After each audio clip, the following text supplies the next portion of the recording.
¿Cuántas veces hemos hablado de distintos temas, ¿no? De situaciones que llevan mucho tiempo de lucha, de debate, de manifestaciones, de visibilización del tema y que finalmente, por un motivo o por otro, una vez que llegan a un lugar del Parlamento argentino, de la legislatura, pasa un tiempo, queda allí encajonada, como se dice habitualmente, y escuchamos lo de pérdida de estado parlamentario.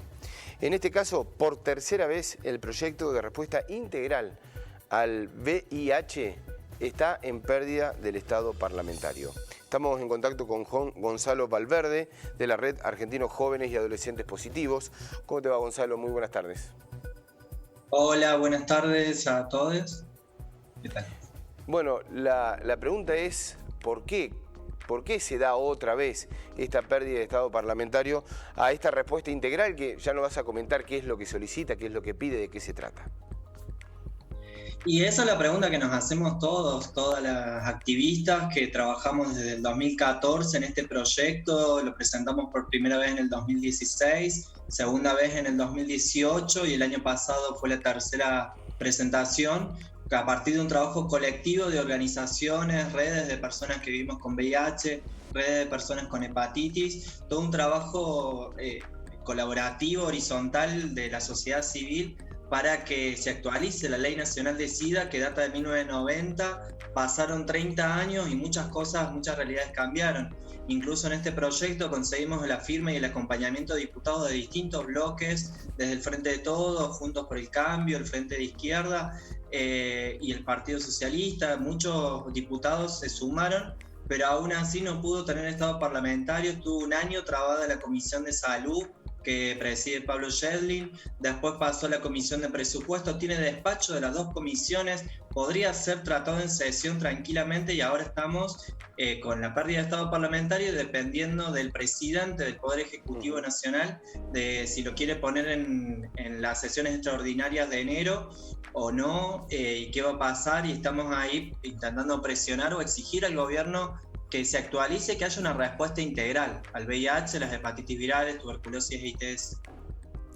¿De qué se trata esa respuesta integral? ¿Qué es los puntos más sustantivos que tiene el proyecto? Y básicamente es cambiar un poco la perspectiva. Hoy en día atravesamos otra pandemia y otra vez estamos hablando de temas que muchos ya venimos activando, como es, en particular en el VIH se ve mucho el estigma y la discriminación social. Hoy en día no es fácil salir a la calle y decir tengo VIH por todos los prejuicios, el desconocimiento, la falta de información. Entonces la idea es dar una respuesta integral que no solamente tenga que ver con el acceso al tratamiento, a la medicación, a los test, a los estudios, sino también los derechos sociales, los derechos humanos de las personas que ya vivimos con VIH, que ya vivimos con hepatitis, recordando que no, el VIH, la hepatitis, ninguna infección de transmisión sexual discrimina por orientación sexual o identidad autopercibida, sino que cualquier persona por no usar preservativo puede tener una infección. Entonces es necesario también ver estos problemas sociales que dificultan el acceso a un trabajo, el acceso a los derechos básicos. ¿Todavía existe esa discriminación? Porque hace muy poco tiempo, cuando se estaba celebrando el Día del VIH, se mostró como grandes avances, ¿no? Esto de una sociedad mucho más amplia, sin la discriminación que tenía en aquellos momentos cuando comenzábamos a conocer de la enfermedad. Sin embargo, vos nos estás manifestando que esas situaciones, esas trabas sociales todavía están. Sí, de hecho desde RAJAP, desde la Red Argentina de Jóvenes y Adolescentes Positivos, en común con ANUCIDA, Ministerio de Salud, INADI y distintas instituciones, hicimos un índice de estigma y discriminación con datos concretos a partir de entrevistas, encuestas que se hicieron en NOA, NEA, AMBA y Cuyo, donde saltan números y datos a partir de esas encuestas de cómo se expresa el estigma y la discriminación. Por ejemplo, el 80% de las personas con VIH eligen no decirlo públicamente. Cerca del 20-30% tuvo problemas de acceder a un trabajo. Ni hablar del rechazo en una pareja. Hoy en día le decís un vínculo sexual, sexoafectivo tu deseo y manifestás y visibilizás tu serología, decís tengo VIH, quiero tener sexo con alguien, y obtenés el rechazo, el miedo, los prejuicios, la desinformación. Y eso es lo que se intenta un poco batallar incluso con la campaña Indetectable e Intransmisible. Entonces el proyecto justamente lo que plantea es que haya espacios de capacitación, de formación en distintos niveles, a trabajadores de la salud, en los medios de comunicación hegemónicos, a los funcionarios públicos, diputados, legisladores, que falta mucha formación, e incluso pensando la relación con la Ley de Educación Sexual Integral, que data del 2006, y todavía falta que se implemente a nivel nacional en todas las escuelas como corresponde, pero que también incorpore el tema del estigma y la discriminación hacia las personas con VIH, hepatitis o que atraviesan alguna ITS, justamente para lograr una real inclusión o que deje de haber este estigma y discriminación. Gonzalo, bueno, nosotros somos una señal federal, tenemos la mirada puesta también en lo que ocurre, los distintos temas, y hacemos, digamos, un análisis sobre el interior del país. Recién nos estabas comentando una encuesta a nivel nacional con distintas regiones. ¿Ha sido respuestas similares? ¿Hay alguna para destacar, una más que otra? Y, por ejemplo, siempre rescatamos mucho a partir de lo que nos cuentan nuestros pares. La RAJAP, por ejemplo, es una asociación conformada por más de 1000 jóvenes adolescentes de 14 a 30 años que vivimos con VIH en todo el país.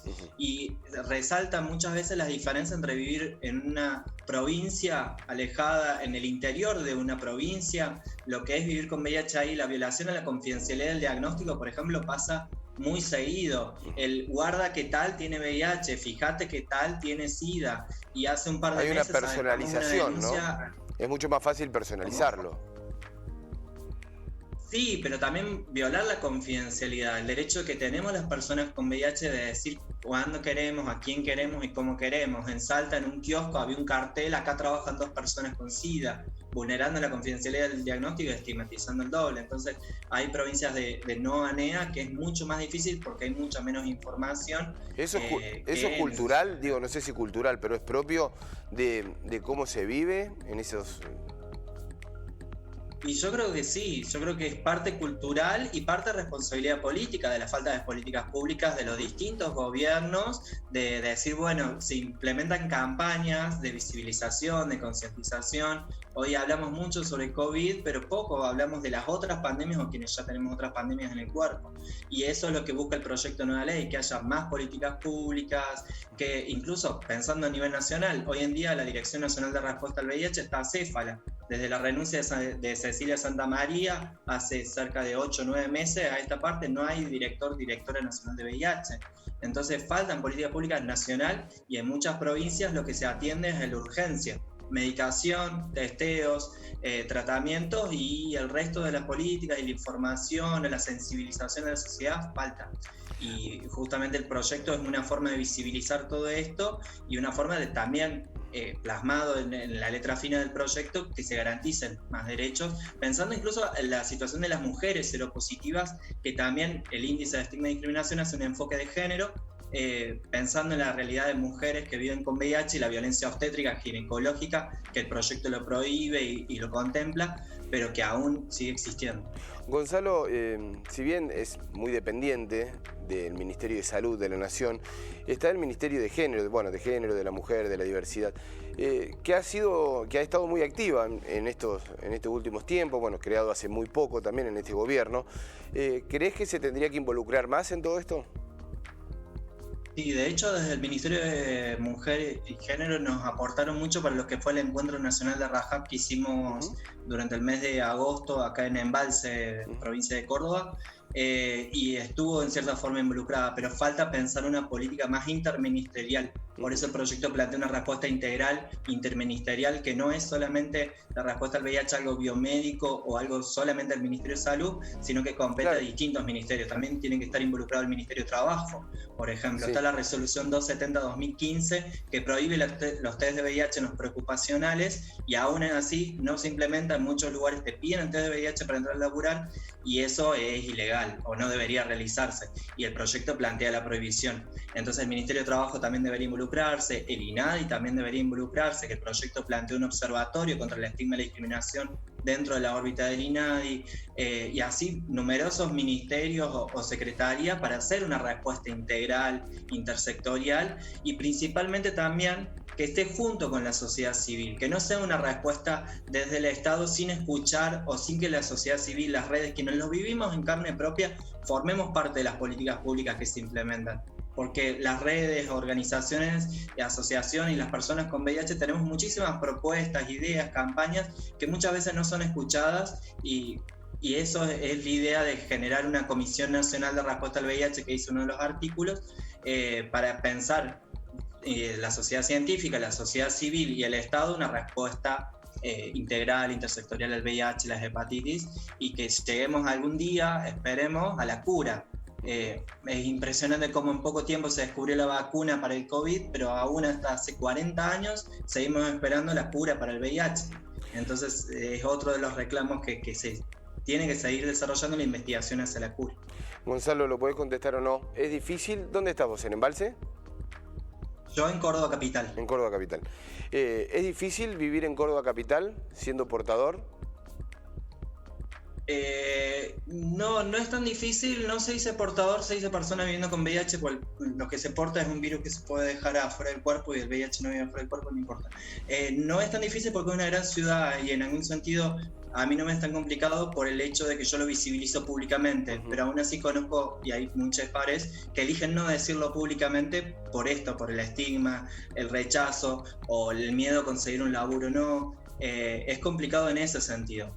Por suerte y producto de muchas luchas también tenemos garantizado el acceso a la medicación, a los estudios de control, sí. y en el ámbito médico es bastante llevadero, tenemos la misma calidad de vida que una persona que no vive con VIH, podemos desarrollar todas las actividades que queramos y vivir nuestra vida normalmente. El tema es esto que venía diciendo, el rechazo, el miedo, la discriminación que pasa muchas veces incluso dentro de la propia familia, por el propio desconocimiento, qué sé yo. Ahí había una amiga, una compañera trans que vive con VIH y la familia le daba un plato cubiertos para ella sola, pensando que así se podía llegar a transmitir el virus, cuando no es así. Hay 3 vías de transmisión, que es sexual, sanguínea y vertical, de personas gestantes a hijo, hija, y eso... Qué bárbaro que estemos hablando de falta de información, Gonzalo, en esta época, ¿no? De redes sociales, de medios de comunicación, de una sociedad intercomunicada, digamos, que todavía nos falta información. Sí, de gente que todavía piense que se transmite por un mate o que se transmite por un beso, cuando no es así, pero están estos mitos todavía instalados. Y es en algún sentido, para mí, expresión de la falta de visibilización, de campañas de difusión, de campañas de prevención, y saber que no es solamente usar forro, usar un preservativo, listo, cuídate, sino que hay que profundizar mucho más el diálogo, el intercambio. Por suerte tuve la oportunidad de ir a varios colegios a dar talleres de educación sexual integral relacionada con el VIH a partir de algunos docentes que me llamaron, y es re lindo el diálogo que sale con la juventud, que está como mucho más empoderada en esto de exigir la educación sexual integral, pero en algunos sectores, si se quieren más grandes, cuesta un poco más, porque yo trabajé este año haciendo testeo de VIH en los barrios, y se había instalado esa idea de que como tengo una pareja estable no hace falta hacer el test. Cuando sí, todas las personas deberían hacerse el test de VIH una vez por año, por más estable que sea una relación, una pareja, y así todo también informar al resto, no estigmatizar a alguien que vive. Sí, nos falta todavía, ¿no? Cuando parecíamos que habíamos avanzado mucho, que tal vez lo hicimos, yo creo que sí, pero nos falta seguir avanzando en un montón de otras cuestiones también, como las que vos recién nos estabas explicando. Gonzalo, muchísimas gracias, un fuerte abrazo y que tengas un gran año. Gracias igualmente, y esperemos que este 2022 nos encuentre con una nueva ley de VIH, antivirales, tuberculosis y ITS, y esperemos que los diputados nacionales estén a la altura de las circunstancias para aprobar este proyecto. Un fuerte abrazo. Muchas gracias. Saludos.